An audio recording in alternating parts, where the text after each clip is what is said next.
From the Exarch, is it? With that mirror of his, he can watch your every move, you know. He'll probably think you're talking to yourself.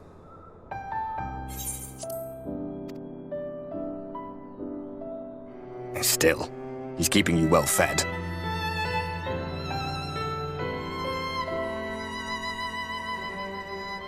Judging by his people's faith in him, he seems to be a decent sort. But so much about him remains shrouded in mystery. Like, what was he doing back in my day? There was no such person when I was around. A lot's happened since the flood, though. Since I was set adrift.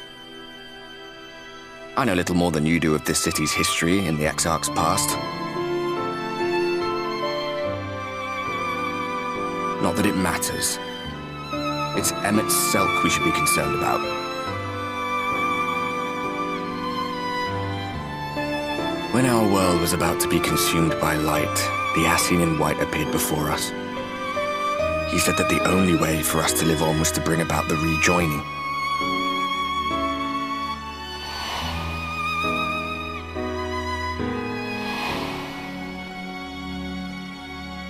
Desperate as we were, we heeded his words, not realizing that the flood was of the Ascian's own making.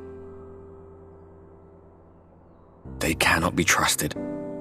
None of them. But Emet-Selch had one thing right. One should not fight blindly. That's what we did. And it cost us everything we held dear.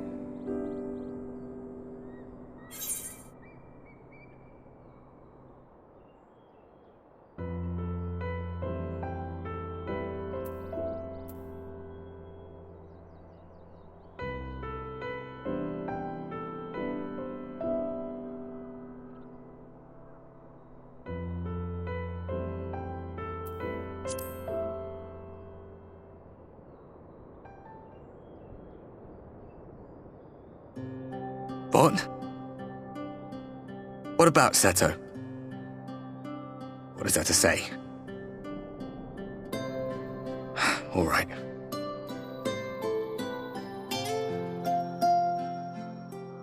He's done some growing. When we were traveling together, he was nowhere near as big. And he obviously couldn't speak. I had no idea how much that medallion meant to him.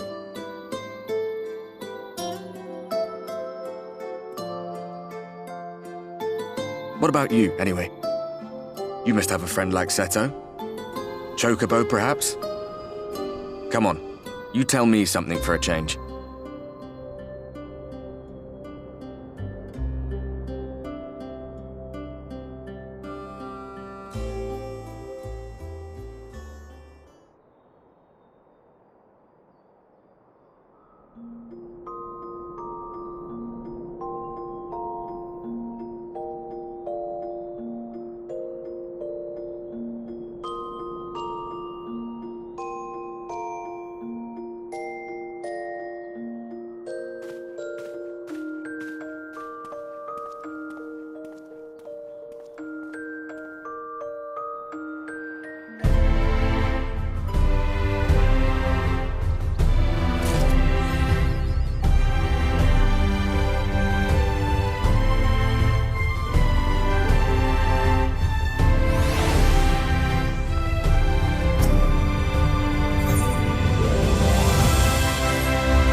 Ah, there you are. You're just in time to welcome our guest.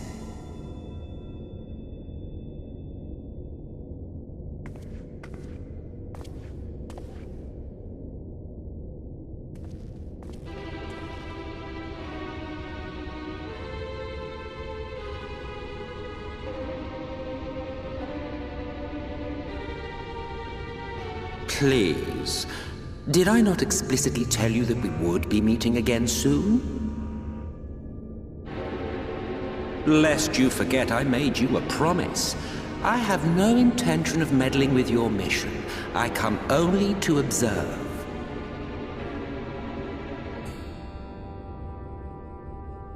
Your Exarch friend in particular has piqued my curiosity. Summoning you all like that. Most impressive.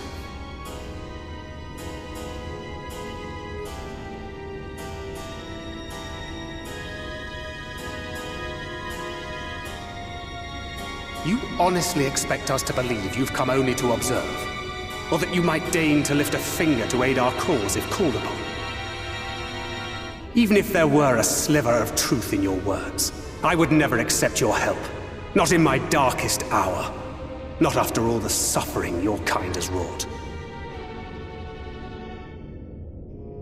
So petty. I meant what I said, and I said what I meant. Wage your war against the Sin Eaters, put each and every Light Warden to the sword, prove yourselves heroes, brave and true, and I will be glad to embrace you as allies. Allies worthy of bearing the burden of truth. Surely such a partnership would be preferable to yet another round of fisticuffs.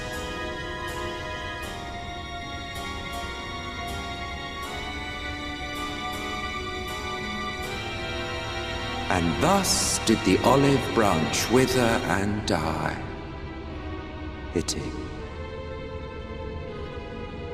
Well, let no man say I did not try, futile as it was.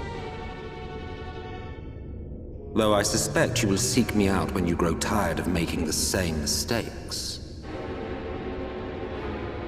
Difficult decisions lie ahead of you. Decisions best made with the benefit of knowledge to which only the Eternal are privy.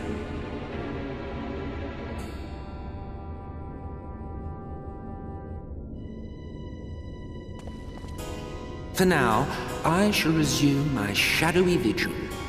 Whatever you choose to do, make sure it's worth watching, would you?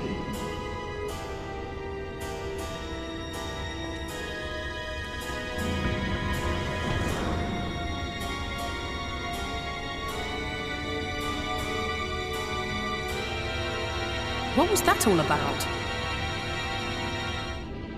A vain attempt to make us doubt our chosen course, most like. As if we'd believe a word that passed his lips. Unless you think there is some truth in what he says.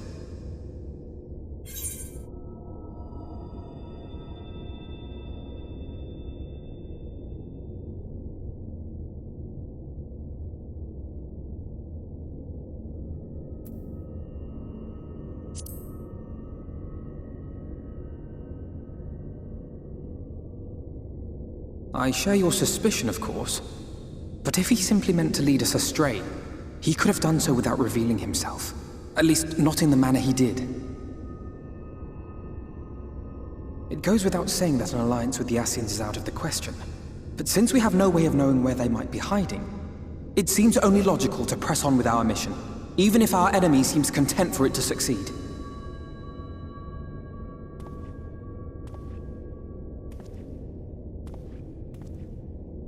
Then let us discuss the Sin Eaters.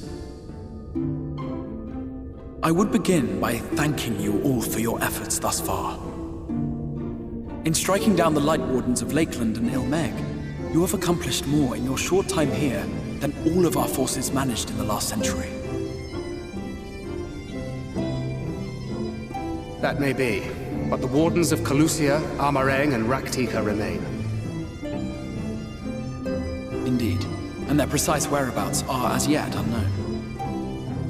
which is why I propose we divide our forces and conduct a systematic survey of each region. Once we have found our quarry, we may then determine how best to proceed. I'll take our meringue in that case. I know the lie of the land well enough. If there are no objections, I will make for Calusia. I have connections there both in and around Yulmore that may prove useful. Then I would ask that you journey to Raktika. There you will find Y'shtola. With her assistance, I doubt the Warden will evade your grasp for long. Is Y'shtola the conjurer you and Urianger used to talk about? That's right. Though we haven't spoken much since she left for the forest. I fear I may be to blame for that. I had every intention of relaying the news of your arrival, but she is disinclined to speak with me. You have visited her, have you not? Might I trouble you to... 'Twould be no trouble. My thanks. While you are all out in the field, I shall be here attending to business. I had somewhat fancifully contemplated joining the search myself, but other matters demand my attention.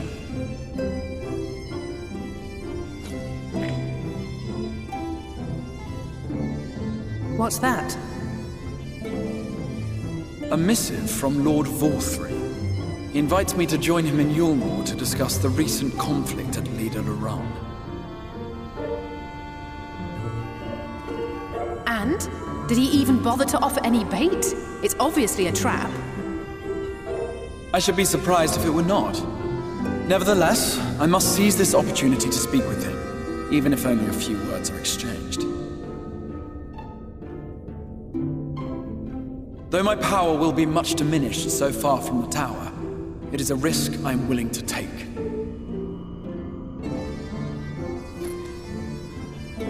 Master Alphinaud, might I impose upon you to accompany me to Yulmore prior to beginning your reconnaissance? Of course. Then let us make ready. Safe travels to you all.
No matter how far he goes, man cannot resist looking back on the path he has walked.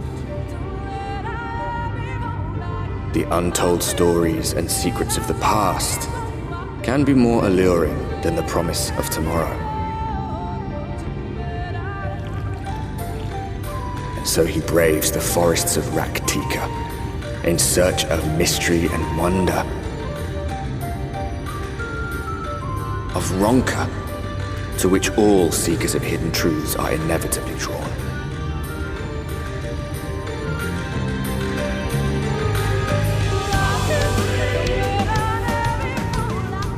We have arrived. Vast though these woods may be, they are, by and large, uninhabitable. Not so the swamps of Cydia, however, whose sparse foliage permitted man a foothold.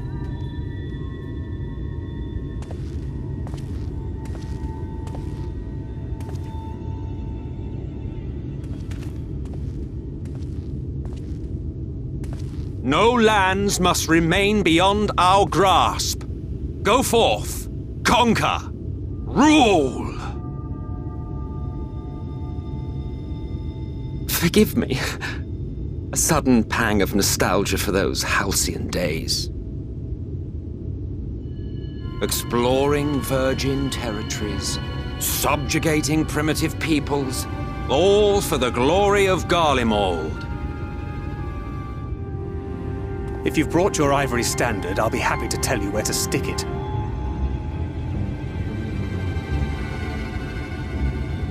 Can we not simply take a moment to enjoy the view together? Or would you rather I spied on you from the shadows? Much more of this, and I may very well begin to regret my show of good faith.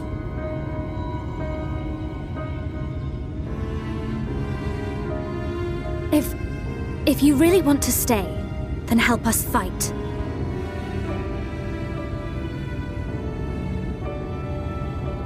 No, I think not. I am an observer, nothing more. Even shielded by the shadows of these boughs, I feel the light's presence most keenly. To accompany you is taxing enough. To fight is out of the question. I will suffer your company if I must, but not your commentary.